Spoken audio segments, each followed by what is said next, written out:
గ్రంథాలయ కార్యక్రమానికి స్వాగతం. నేను doctor Kairika Devarao, retired lecturer in English, Karimnagar.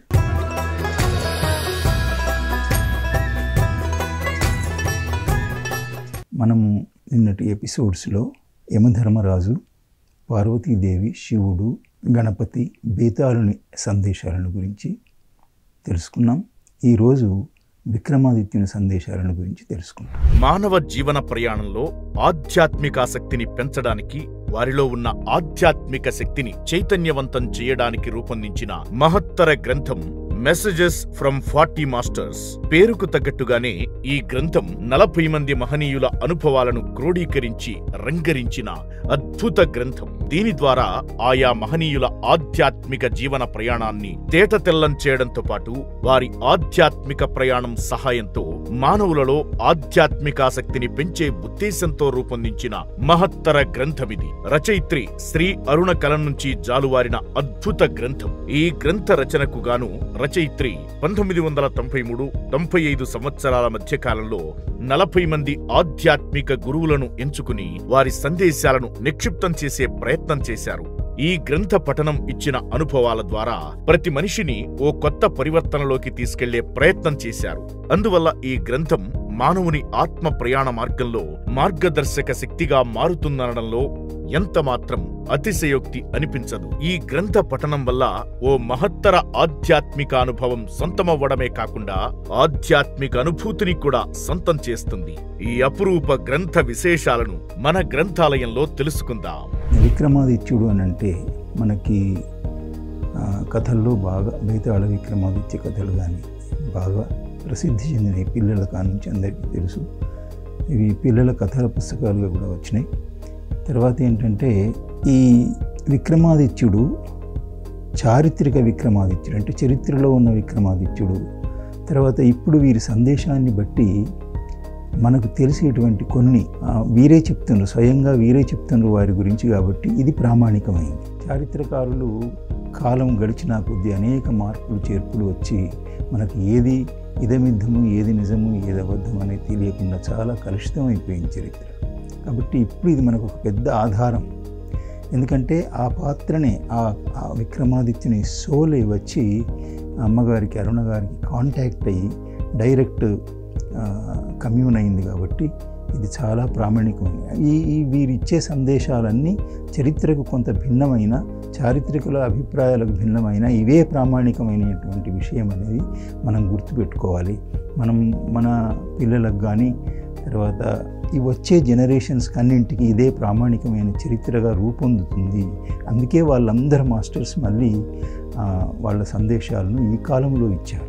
ఇప్పుడు విక్రమాదిత్యుని గురించి ఇక్కడ వీరి సందేశాల్లో ముఖ్యంగా వారు ఏమంటున్నారంటే, మీరు బలవంతంగా నా దృష్టిని సందేశం ఇవ్వాలని మార్చారు, ఇబ్బంది లేదులే అంటున్నాడు. తర్వాత మొట్టమొదటి సందేశంలో మొదటి భాగంలోనే చెప్పారు, మీ పత్రికారు అంటుంటారు ఏమని, కేకు సంపాదించాలి, దాన్ని తినాలి కూడా. కేకును నువ్వు కలిగి ఉండాలి మరియు దాన్ని తినాలి. అంటే దీని అర్థం ఏంటంటే ఆధ్యాత్మిక జ్ఞానాన్ని సంపాదించాలి, ధ్యానం ద్వారా జ్ఞానాన్ని సంపాదించాలి, అనుభవాన్ని సంపాదించాలి, దాన్ని తినాలి అని అంటే ఉద్దేశం ఏంటంటే అది కేవలం మనస్సుకు సంబంధించి మనస్సులో రికార్డ్ అయితే సరిపోదు. దాన్ని మన నిజ జీవితంలో, నిత్య జీవితంలో మనం చేసే పనులన్నింటిలో దాన్ని అనుభవానికి తెచ్చుకోవాలి, ఆ జ్ఞానాన్ని. అప్పుడే మన జీవితం పండుతుంది. అప్పుడే మనకు ముక్తి మార్గం, జ్ఞాన మార్గం అన్నీ సులభమైపోతాయి. అది దాని మీద పత్రికారు చెప్పిన సందేశాన్ని విక్రమాదిత్యుడు తీసుకొని చాలా మెచ్చుకుంటున్నాడు. ఇదే విషయం ఇలాగానే మా బేతాళుడు, గురువైనటువంటి నా బేతాళుడు కూడా నాకు ఈ విషయం చెప్పేవారు. అంటే వారి కాలంలో.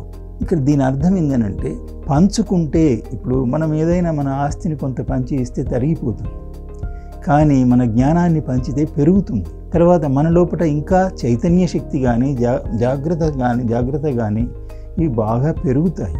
అంటే మనకున్న జ్ఞానాన్ని పంచుతూ ఉంటే పెరుగుతూ ఉంటుంది. ఇది చాలా అద్భుతమైన విషయం ఆధ్యాత్మికతలో. కాబట్టి మాస్టర్స్ అందరూ మనకు పంచుతూ ఉంటారు. మళ్ళీ మన బాధ్యత కూడా ఏంటంటే మనం ధ్యానం చేసి మన అనుభవాలన్నింటినీ ఇతరులకు పంచాలి. ఈ విషయం వారి గురువు అయినటువంటి బేతాళుడు ఆనాడు చెప్పారు వారికి. అదే విషయాన్ని పత్రిగారు కూడా చెప్తున్నారు, మీ పత్రిగారు అని ఇక్కడ వారి సందేశంలో మొట్టమొదటి సందేశంగా చెప్పారు. తన కాలములో తన జీవితాన్ని గురించి చెప్తున్నారు విక్రమాదిత్యుడు. నేను చిన్న దేశానికి చిన్న రాజును, కానీ మనకు చరిత్రలో విక్రమాదిత్యుడు గొప్ప చక్రవర్తి అని ఇంకా ఎంతో కథలు చేర్చారు. వారి మాటల్లో ఏమంటున్నారంటే, నా చిన్న రాజ్యానికి నేను రాజును. ఈ ప్రతి విషయంలో రాజులు ధ్యానం చేయటం అనేది మనం చరిత్రలో ఎక్కడ చూడం. ఒక జనక చక్రవర్తి మహాయోగి, ధ్యాని, జ్ఞాని మరియు పరిపాలన చేశారు. కానీ విక్రమాదిత్యుని గురించి కానీ మిగతా రాజుల గురించి కానీ మనకి సమాచారం లేదు, తెలియదు. కానీ ఇక్కడ విక్రమాదిత్యుడు ఏమంటున్నాడంటే, మేము ప్రతి విషయానికి ధ్యానం చేసేవాళ్ళని. అంటే ప్రతి విషయం అంటే అది రాజకీయ సమస్యనైనా కానీ, అది కుటుంబ సమస్యనైనా కానీ, అది ఆరోగ్య సమస్యనైనా కానీ, అది ఆధ్యాత్మిక సాధనకు సంబంధించిన రహస్యాన్ని తెలుసుకోవడానికైనా కానీ మేము ధ్యానం ఎక్కువ చేసేవాళ్ళం. అన్ని విషయాలకు ప్రజల పరిపాలనలో ఏదైనా ఇబ్బంది వస్తే కూడా ధ్యానం చేసి పరిష్కారాన్ని పొందేవారం అని చెప్తున్నారు. ఇది చాలా అద్భుతమైన విషయం. మనకు చరిత్రలో ఈ విక్రమాదిత్యుని చరిత్రలో ఎక్కడ ఇది లేదు. వారు చెప్పింది కాబట్టి, స్వయంగా వారే చెప్పింది కాబట్టి చాలా ప్రామాణికమైన విషయంగా మనం తీసుకోవాలి. భౌతికతలో ఆధ్యాత్మికత, ఆధ్యాత్మికతలో భౌతికత రెండింటినీ సమన్వయం చేసుకొని జీవించిన వాడిని అంటున్నాడు. అంటే ఆధ్యాత్మికతలో భౌతికత అనంటే నేను సంపాదించిన ధ్యానంతో సంపాదించిన జ్ఞానం ఏదైతే ఉందో ఆ జ్ఞానాన్ని నా నిజ జీవితంలో నేను అనువదించి, నా నిజ జీవితంలోకి దించుకొని ఆచరించి, ఈ అనుభవం ఎంతవరకు ప్రజలకు ఉపయోగపడుతుంది అని ఆచరణాత్మకంగా చేసి చూసి అనుభవించాను. కాబట్టి ఆధ్యాత్మికతలో భౌతికత, భౌతికతలో ఆధ్యాత్మికత. అంటే భౌతికతలో ఆధ్యాత్మికత అంటే ఏంటంటే, నేను నా ప్రజలందరినీ కలిసి వారితో చర్చించి అనేక విషయాలు, వారి ద్వారా ఏ వర్గాల ప్రజలు నా రాజ్యంలో ఎలా జీవిస్తున్నారు, ఆ ప్రజల యొక్క ఇబ్బందులు ఏమిటి, వారి వలన నేను చాలా నేర్చుకున్నాను. భౌతిక జీవితంలో నేర్చుకొని వాటిని ఆధ్యాత్మికంగా నేర్చుకున్నాను. అంటే వీళ్ళు ఈ కష్టాలను ఎందుకు పడుతున్నారు అంటే మనం ధ్యానం చేస్తే వాళ్ళ యొక్క బ్యాక్గ్రౌండ్ అంతా తెలుస్తుందన్నమాట. అంటే వాళ్ళ యొక్క అనుభవాన్ని, వాళ్ళ యొక్క భౌతిక జీవితంలోని అనుభవాలను నేను ఆధ్యాత్మిక సాధనకు కూడా ఉపయోగించుకున్నాను. ఇట్లా విక్రమాదిత్యుడు ఈ సాధననే నా జీవితంలో ప్రధానమైన ఘట్టం అని కూడా చెప్తున్నారు. తర్వాత నేను ఏదైతే కోరానో దాన్ని సాధించాను, నేను కోరిన దాన్నెల్లా సాధించాను నా ధ్యానంతో అంటున్నాడు. అంటే విక్రమాదిత్యుడు ఎంత గొప్ప ధ్యానం మనకు వారి సందేశం ద్వారా అర్థమవుతుంది. ఏం సాధించాను అనేది 1-2 ఉదాహరణలు ఇస్తున్నారు ఇక్కడ సందేశంలో.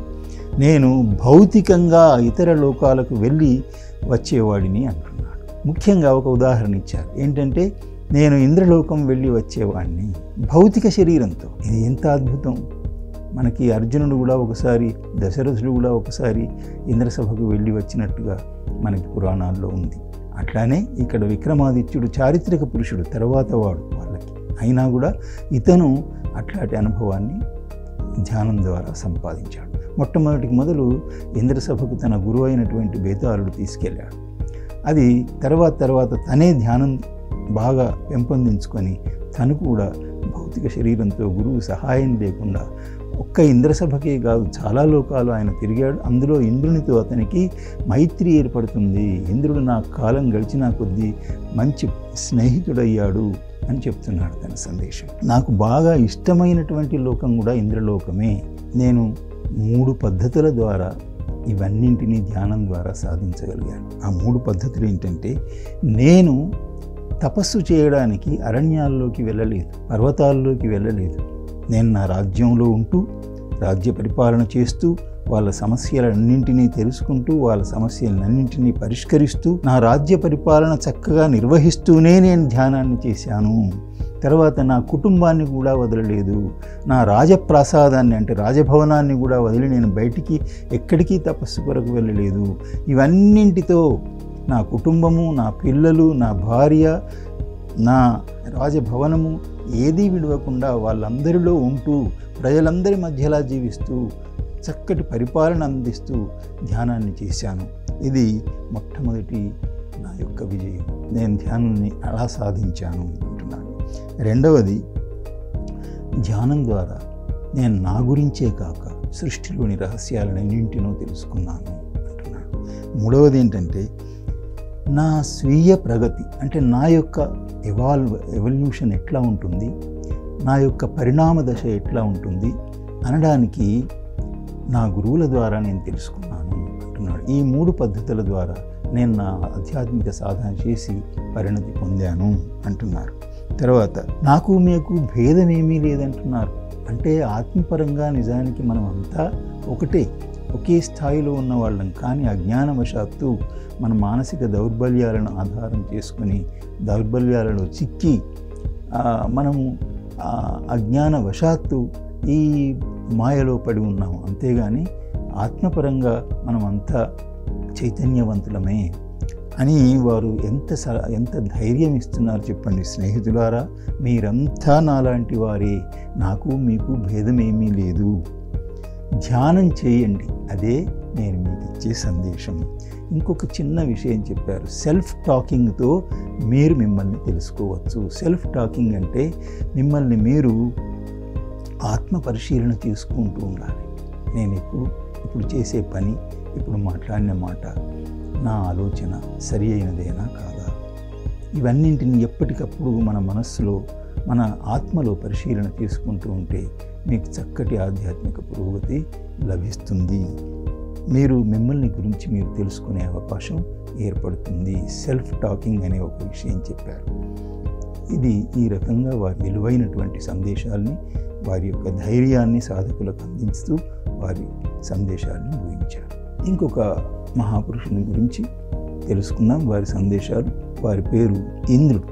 ఇంద్రుని యొక్క సందేశాలు. ఇంద్రుడు అంటే మనకు జనరల్గా దేవేంద్రుడు అనే మాట ఉంది. అయితే వీరిది ఒక స్వర్గలోకమని, వీరి లోకం చాలా వైభవంగా ఉంటుందని, అక్కడ అప్సరసలు డాన్స్ చేస్తారని, చాలా అమృతం స్వీకరిస్తారని, ఋషులు మునులు కూడా అక్కడ ఉంటారని, ఇట్లాంటి పురాణ గాథలను చదివితే మనకి చాలా ఇబ్బందులు వస్తాయి, వచ్చినాయి కూడా.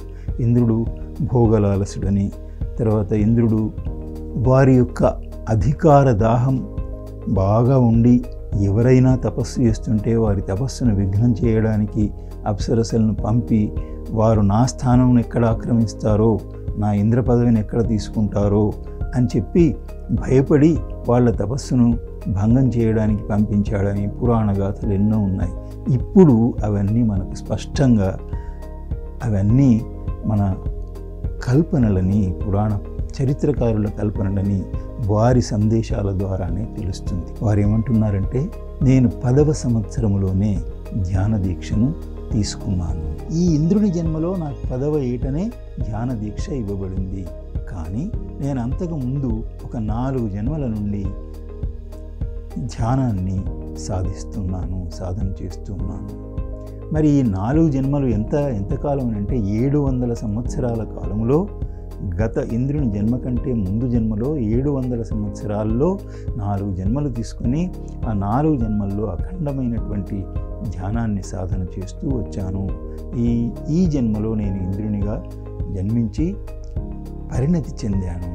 ఇప్పుడు నా పరిస్థితి అంటే మనకు పురాణ కాలంకును ఇప్పుడు అంటే 20th సెంచరీలో ఈ సందేశం ఇచ్చేటప్పటికీ నా పరిస్థితి ఏంటంటే, నేను బ్రహ్మ వలె సృష్టించే స్థితికి ఎదిగాను.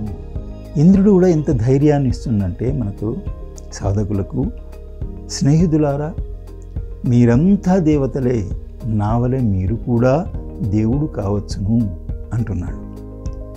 ఇక మన ప్రపంచాన్ని గురించి, మన ప్రపంచంలో వారిని మనం ఎంత చిన్నగా, ఎంత విమర్శిస్తూ, వారి యొక్క పర్సనాలిటీని అర్థం చేసుకోకుండా వారిని ఎంత ఇన్సల్ట్ చేస్తూ కథలు రాశాము అనేది వారే చెప్తున్నారు సందేశంలో.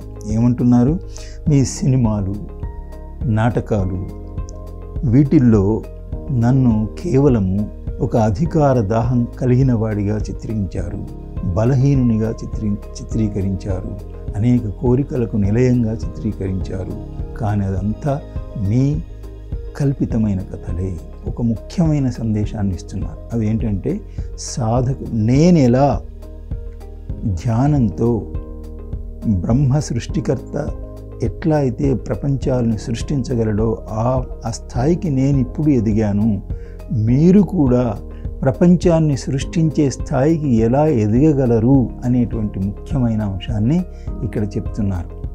ఇది చాలా గొప్ప విషయం.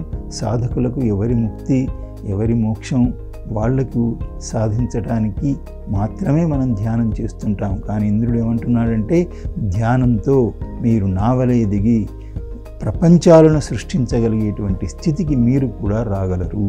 అది ఎట్లా అంటే ధ్యానంలో మొట్టమొదట మీ అవగాహన, ఈ ప్రపంచానికి సంబంధించిన అవగాహన, మీరు నివసిస్తున్నటువంటి ప్రపంచానికి సంబంధించిన అవగాహన, తర్వాత ఇక్కడి యొక్క నియమాలు, ఇక్కడి యొక్క ప్రకృతి, ఇక్కడి యొక్క నియతి ప్రతీదీ మీరు గమనించాలి. సాధనలో గమనించాలి, నిత్య జీవితంలో గమనించాలి. ధ్యానం ఏ స్థితిలో చేయాలంటే మీరు చాలా ఉన్నతమైన స్థితిలో ధ్యానానికి ఎదగాలి. అవ్యక్త విశ్వంలోకి మీకు ప్రవేశం దొరుకుతుంది. అంటే ఈ ప్రపంచాన్ని దాటిన విశ్వాలన్నీ దర్శనమిస్తుంటాయి. అక్కడికి మీరు వెళ్ళగలుగుతారు. అంటే సూక్ష్మయానం ద్వారా అక్కడ మీరు కొన్ని యుగాలు గడపవలసి వస్తుంది. ధ్యానంలో గడిపి అక్కడ కూడా అవ్యక్తమైనటువంటి విశ్వంలో కూడా ఒక నియతి, ఒక నియమము, ఒక కట్టుబాటు, ఒక ధర్మము ఉన్నదనేది మీరు తెలుసుకుంటారు. అప్పుడు మీకు మీ ధ్యాన శక్తితో మీరు సంకల్పిస్తే చాలు, మీకు చాలామంది ఋషులు అక్కడ ఒక ప్రపంచాన్ని సృష్టించేటువంటి ఒక పెద్ద ప్రణాళికలో మీకు సహాయం చేస్తారు. అప్పుడు మీకు సహాయం చేసే సృష్టిలో ఒక ప్రపంచాన్ని సృష్టిస్తారు. మీరు కొత్త విశ్వంలో ఒక ప్రపంచాన్ని సృష్టించగలరు బ్రహ్మదేవుని వలె. అట్లా సృష్టించడంలో మీకు తోడుగా చాలామంది మహర్షులు ఉంటారు. వాళ్ళ యొక్క ధ్యానులు మహర్షులు ఉంటారు. వాళ్ళ యొక్క సహకారాన్ని మీరు తీసుకుంటారు. వాళ్ళు మీకు సహాయం చేస్తారు. కొత్తగా ఒక ప్రపంచాన్ని సృష్టించిన తర్వాత పరిపాలనలో వాళ్లకు భాగస్వామ్యాన్ని మీరు కలిగించాలి అంటున్నారు. అంటే వారికి ప్రధానమైనటువంటి కొన్ని బాధ్యతల్ని అప్పజెప్పాలి సృష్టి కొనసాగింపుకు అని ఇక్కడ ఇంద్రుడు చాలా మహత్తరమైనటువంటి ఒక ప్రపంచ సృష్టిని మానవుడు ధ్యానంతో ఎట్లా చేయగలడు అనేటువంటి విషయాన్ని తన సందేశంలో చెప్తున్నారు. ఇక తన లోకాన్ని గురించి చెప్తాను. నాకు సౌందర్యం అంటే చాలా ప్రేమ. నేను లోకాలన్నీ తిరిగినప్పుడు ఏ లోకములో ఏ సౌందర్యాలు, గొప్ప సౌందర్యాలు ఉన్నాయో అవన్నింటినీ నా లోకంలో సృష్టించుకున్నాను. అవన్నింటినీ నా లోకముకు తెచ్చుకున్నాను. తెచ్చుకోవడం అంటే దాచి కాదు, దోచి కాదు. నా శక్తితో నేను ఇక్కడ సృష్టించుకున్నాను అక్కడ చూసి. తర్వాత ఇప్పుడు ఎలాంటి లోకమైంది నాది అని అంటే ఇంద్రలోకం. చాలామంది ఇక్కడికి ధ్యానులు కానీ ఋషులు కానీ వాళ్ళ సూక్ష్మ శరీరాలతో వచ్చి చూస్తుంటారు. అయితే వాళ్ళలో ధ్యానం చేసిన వాళ్ళైనా కూడా ఏదో ఒక గొప్ప సౌందర్యానికి లోనై వాళ్ళ కొన్ని బలహీనత వలన ఆ సౌందర్యాన్ని అనుభవించాలి, స్వంతం చేసుకోవాలి, తీసుకొని వెళ్ళాలి అని చూస్తుంటారు. నేను పదే పదే వాళ్ళకు చెప్తుంటాను, మీరు వచ్చి ఈ అందాన్ని ఆనందించండి అంతే. తర్వాత మీరు ఆనందాన్ని పంచుకోవచ్చు, కానీ స్వంతం చేసుకోవాలని స్వార్థ బుద్ధిని పెంచుకోకండి. మీరు ధ్యానం చేసేవాళ్ళు కదా, మళ్ళీ పతనం అవడం ఎందుకు అని చెప్పి వాళ్ళకు చెప్తుంటాను. అయినా వాళ్ళు ఏం చేస్తారంటే వాళ్ళ యొక్క బలహీనతకు లోనై వాళ్ళు ఇక్కడి నుంచి చూసి మళ్ళీ వాళ్ళ లోకాలకు వెళ్ళి నా గురించి తప్పుడు కథలను అల్లి నా గురించి దుష్ప్రచారం చేస్తుంటారు, తప్పుడు చరిత్రలను రాస్తుంటారు. ఇట్లాంటి స్వార్థ బుద్ధి కలిగినటువంటి ధ్యానులతో వారు ఖరాఖండిగా చెప్పేశారు, మీరు ఇట్లాంటి బుద్ధిని విడవాలా. గొప్ప ధ్యానులు కాబట్టి గొప్ప ధ్యానాన్ని చేసినప్పుడు మీరు మళ్ళీ పతనం కాకూడదు, స్వార్థ బుద్ధిని పెంచుకోకూడదు. పత్రిజీ యొక్క శిష్యులందరికీ నా లోకానికి ఎప్పుడూ స్వాగతమే అంటున్నారు. అంటే పత్రిజీ శిష్యులు ఏ స్థితిలో ఉన్నారో చూడండి. ఇంద్రుడు స్వయంగా ఆహ్వానిస్తున్నాడు తన లోకాన్ని. మీకు పత్రిజీ శిష్యులైన మీకు అందరికీ నా లోకానికి ఎప్పుడూ స్వాగతమే అంటున్నారు. మిత్రులారా, ఇంతవరకు మనము విక్రమాదిత్య సందేశాలని, ఇంద్రుని సందేశాలని తెలుసుకున్నాం. తర్వాత ఎపిసోడ్లో ఇంకొకరిని గురించి తెలుసుకుందాం. అంతవరకు సెలవు. ధన్యవాదాలు.